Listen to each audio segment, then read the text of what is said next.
Hey everyone, welcome to another movie review. This one's one of the movies that, along with The Amazing Spider-Man, that I saw this summer, and I decided to wait to review it just so I could let it sink in a little bit more, and I have, and now I'm finally ready to do my review. But let's get basics out of the way first. This review is of Ted. Now, Ted was directed by Seth MacFarlane. At least I think it was.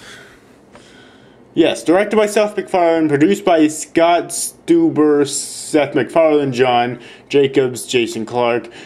Screenplay by Seth MacFarlane, Alex Skulkin, Weasley Wild. And story by Seth MacFarlane, narrated by Patrick motherfucking Stewart. Starring Mark Wahlberg, Mila Kunis, Seth MacFarlane, Joel McHale, Giovanni Ribisi, and music by Ribisi, and music by Walter Murphy. Cinematography by Michael Barrett. Editing by Jeff Freeman. Whatever. Anyway, scroll down here. Alright, now, the cast. Mark Wahlberg plays John Bennett. Mila Kunis plays Laurie Collins. Seth MacFarlane as Ted, as the voice and motion capture. Tara Strong as Ted's I Love You function, which is uncredited. And Zane Counts as young Ted's voice. Joel McHale as Rex. Giovanni Ribisi as Donnie. Aiden Mickens as Robert. And yeah, I guess that's really all I need to say there. Excuse me.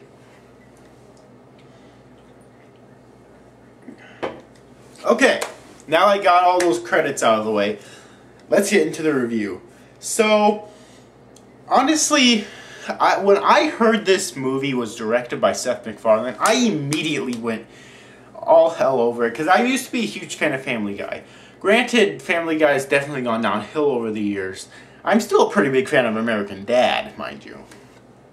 And the movie, it starts off in like the 1970s, I think, where a little boy, John Bennett, wishes upon a shooting star for a friend to call his own, so he gets a talking teddy bear.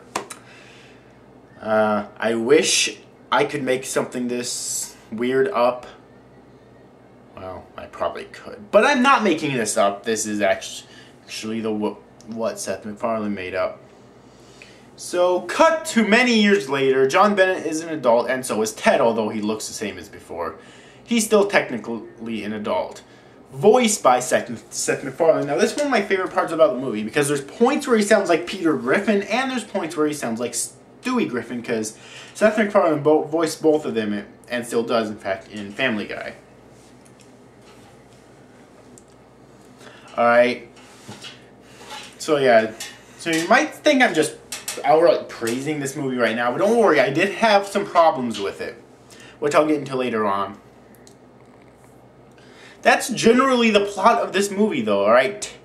As the years pass, it shows that, before it comes to the absolute present day, it shows that Ted became a superstar because, he's a talking motherfucking teddy bear. And he becomes a superstar and gets his fame, and eventually he retires from it and settles down with John and John's girlfriend. Or fiance, I believe she actually is. And that's basically the plot. It's not really too exciting, but when you're it's not really too deep of a plot, but when you're talking about Seth MacFarlane, that's kind of a given. Really, this movie is generally a comedy, although at the end it does attempt to delve into some drama, and I'll talk about that later on, but in this review. But this movie is primarily a comedy, okay? And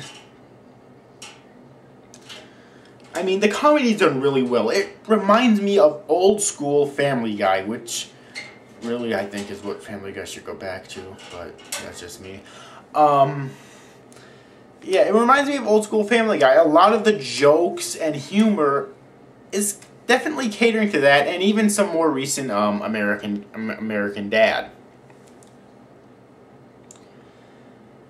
Now, the script was really well done, but then again, considering it was Seth MacFarlane, I'm not exactly too surprised. The dialogue didn't seem too forced. Every actor in the movie played their parts really well and proved that they knew how to fucking act.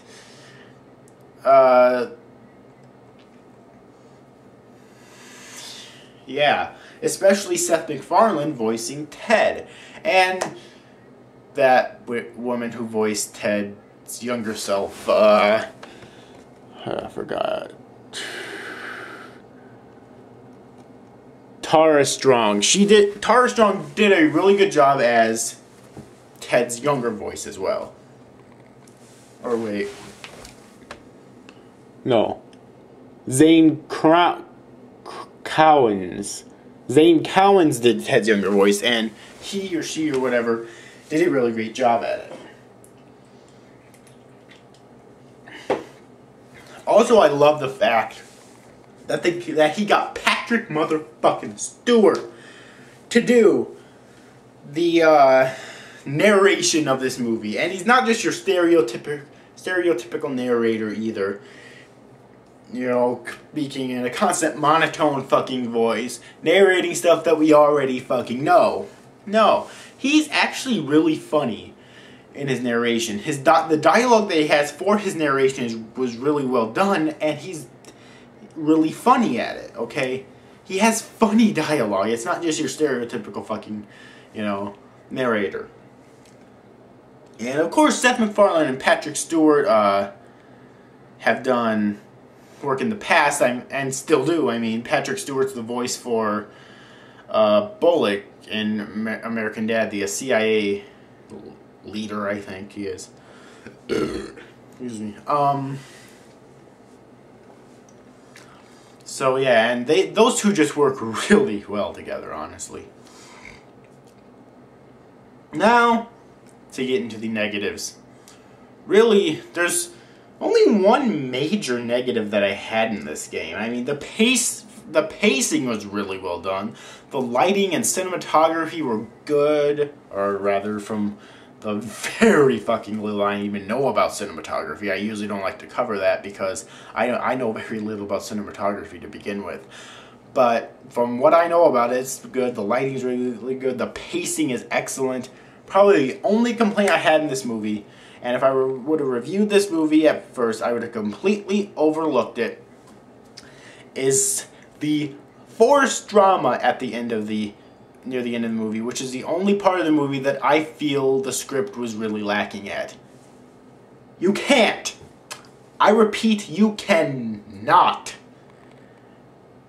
take a movie with this stupid of a plot and try to make it serious and dramatic. You just can't do it. It won't work. Even Seth MacFarlane cannot pull it off, and this movie, in my opinion, is proof of that, okay? At the end, I'm not going to spoil it for you, but at the end, he tried to put all this useless drama in there, which, for me, almost killed the movie because it took up a good portion of it, okay? Luckily, I was able to look past that and say, okay, this is a really funny, really good movie. Granted, in Family Guy, there's generally drama too, but Family Guy didn't have this stupid of a plot. It was just about, well, semi-normal people living semi-normal lives. And they had drama there. That's fine. Plus, Family Guy generally liked to end each episode off on a humorous note, anyways, or at least they used to. But this, it's such a stupid plot, and I'm not saying that's a negative. That's not. I love this movie, but when you have a plot this stupid, you just cannot try to make it dramatic. It doesn't work. It didn't work here. It will never fucking work, okay? So that was a huge negative for me. It dropped it a few points. However, everything else is great. It's because of the rest of the movie and the tiny humorous thing they did at the very last scene of the movie that I really must say this is definitely one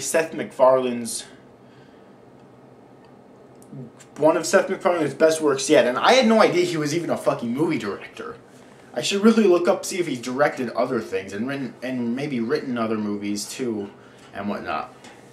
Anyways, I guess that's about it for this review. I'm going to give the movie a 7.5 out of 10. Because the needless forced drama near the end of the movie definitely brought it down quite a bit for me. But it's still a great movie if you're into comedies with outrageously fucking stupid plots. I recommend this to you wholeheartedly. I think you will love it, okay? That being said, that's it for this movie review. Remember to rate, subscribe, do all the good stuff. See you later, guys. Thanks for watching. Bye-bye.